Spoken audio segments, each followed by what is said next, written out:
student loans or chose not to take out loans? Is it fair to people who, in fact, do not own multi-billion-dollar businesses to see why these guys give them all a tax breaks? Is that fair? What do you think? Well, that was President Biden responding to millions of Americans who either do not have a student loan or have already paid off their student loan, even though inflation is hovering at a 40-year high. The White House claims that the student loan bailout will only cost $240 billion over 10 years.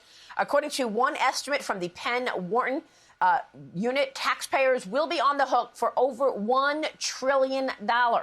Another estimate from the Committee for a Responsible Budget has the price tag coming in between $440 and $600 billion. More spending, which has already stoked 40-year high inflation. Joining me right now is Congressman Byron Donalds of Florida. He sits on the House Budget Committee as well as the House Oversight and Reform Committee. Congressman, it's great to see you this morning. Thanks so much for being here. It's good to be back with you, Maria.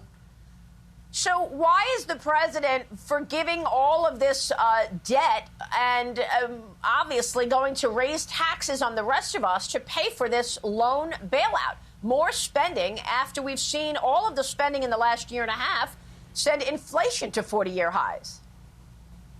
The president's making this move because his approval numbers are in the toilet. He's trying to get his base out to vote. And so he's buying votes from people across the country. It is reckless. It's immoral.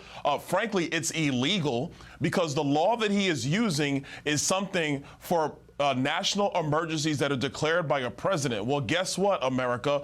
The national emergency that was COVID-19 is over. It does not exist. The president does not have the legal authority to do what he is doing. This is the complete wrong move, and it's going to make our inflation issues, which were caused by Joe Biden and the Democrats, it's going to make them significantly worse. Well, that's a good point that you make, that he doesn't have the legal authority. How is it possible that he could go around Congress with more spending? I mean, you saw the estimate, some expecting this to cost $1 trillion. Somebody's got to pay for that. Who's paying for it?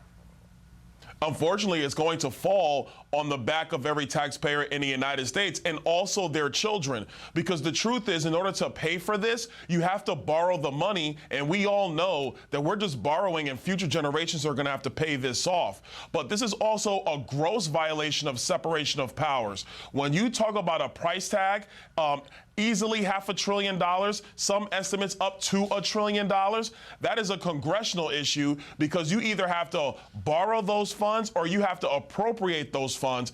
Congress has not discussed this proposal. Congress has not voted on this proposal. The president is using a statute that does not apply under this condition. That is why it's illegal. Congress should actually be going to court on this because it is a violation of separation of powers. Not to mention the different companies where this is their livelihood, actually getting these payments remade so that the debt can be paid down. They are people, I believe, have standing on this issue as well.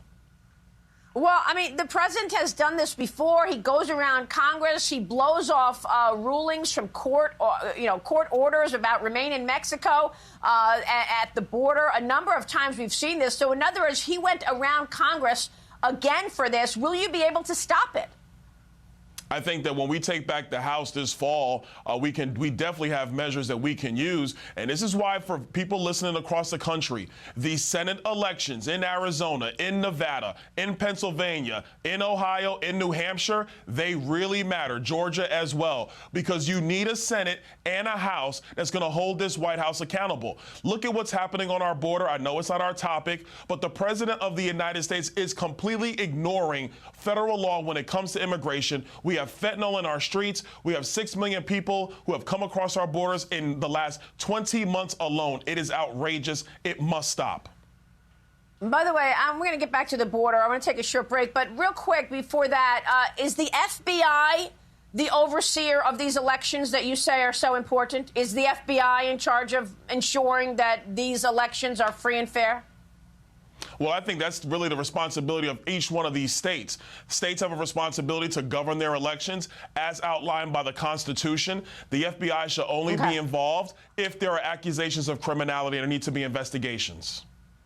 All right. Hey, Sean Hannity here. Hey, click here to subscribe to Fox News YouTube page and catch our hottest interviews and most compelling analysis. You will not get it anywhere else.